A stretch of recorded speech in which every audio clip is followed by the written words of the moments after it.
Hi guys, it's Blackie's from Shaman's Forge Bushcraft again. Today I want to talk about a piece of kit that's normally missing from our EDC.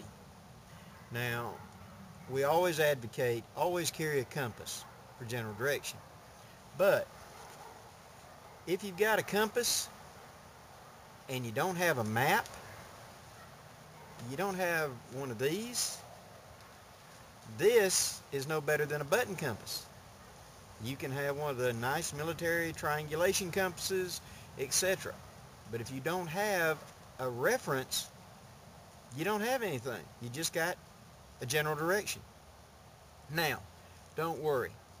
Here's the thing you got to understand.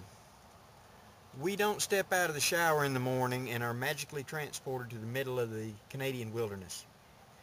You got here because you wanted to be here. Now let me explain that. You've picked an area that you want to go hiking, camping, canoeing, hunting, whatever in. You know where the place is at. That's great. Here's the procedure you should follow. I've selected a new site to go to. Great. First thing I should do is get a map of it.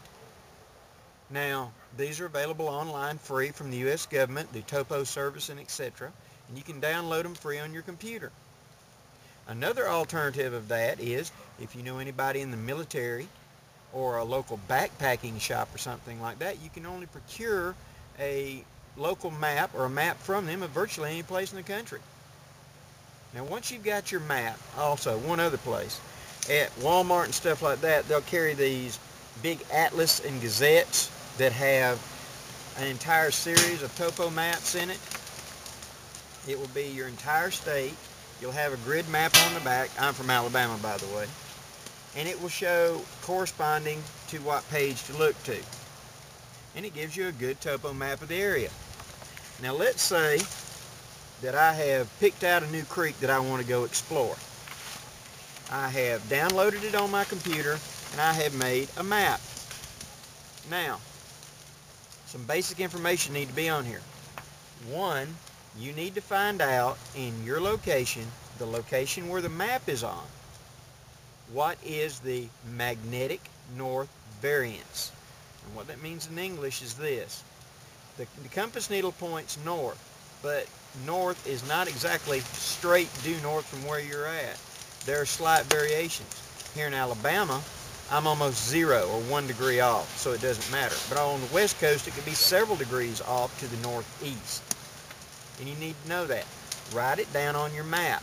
There's a few other things you need to write down on the map. One, make at least 3 or better yet 4 copies of your map.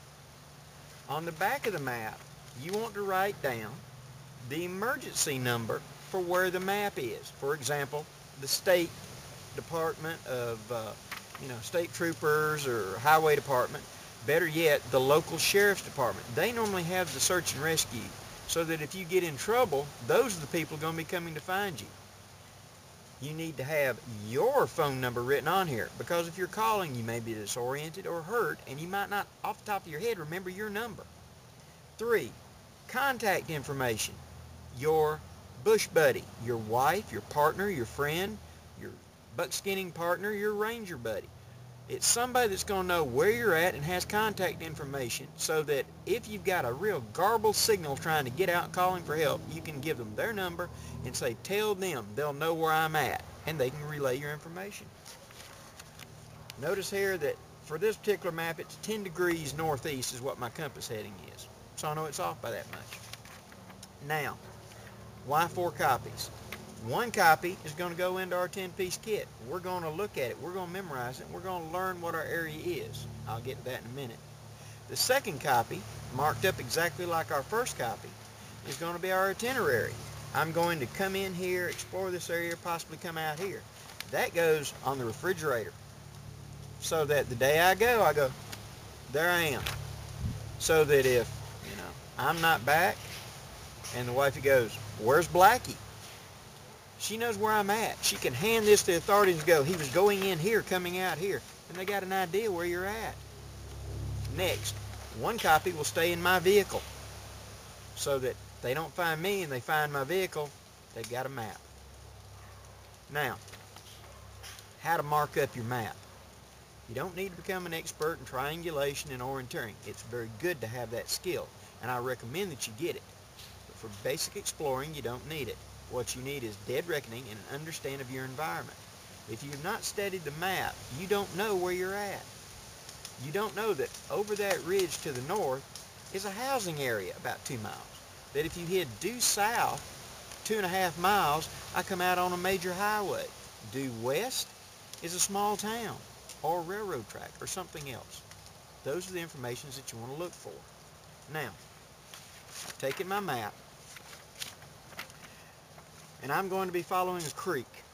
So what I've done is I will be putting in on this road here. This is my northern boundary. On my eastern boundary, there is this county road here. My southern boundary is this county road.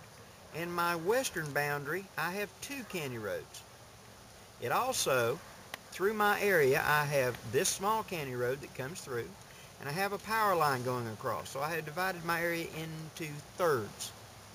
Now, if I have an accident or get turned around, lost, or whatever in the area, I know what my vicinity is. I know that this area is 7 miles by 5 miles. And I know that if I get completely turned around and I can't figure out where I'm at, if I pull up my compass and I think I'm to the western side, if I turn due west, follow that heading, I'll come out on this road. I'm boxed in my zone. Now, out west, this could be a big thing. You know, the box may be 25 miles across. I didn't say it was going to be easy. But most of the time, we're looking for these wilderness places, and we're looking for these primitive experiences. If we'll simply take a map and get basic ideas, even in wilderness areas, there are railroad tracks, power lines, natural gas lines, things like that that are landmarks that we can dead reckoning to and then walk our way out. A little basic idea to help keep you safe. I hope this idea helps. It's not much to get one of these. Treat it if you want to. Put the clear shelf liner on it just to kind of waterproof it a bit. Fold it up flat and stick it in your EDC of the area you're going to be in. Oh, and one other thing. Back here on the back, mark down journal entries. Mark up your map a little. Say, good camping spot here. Here was a great place to look for arrowheads.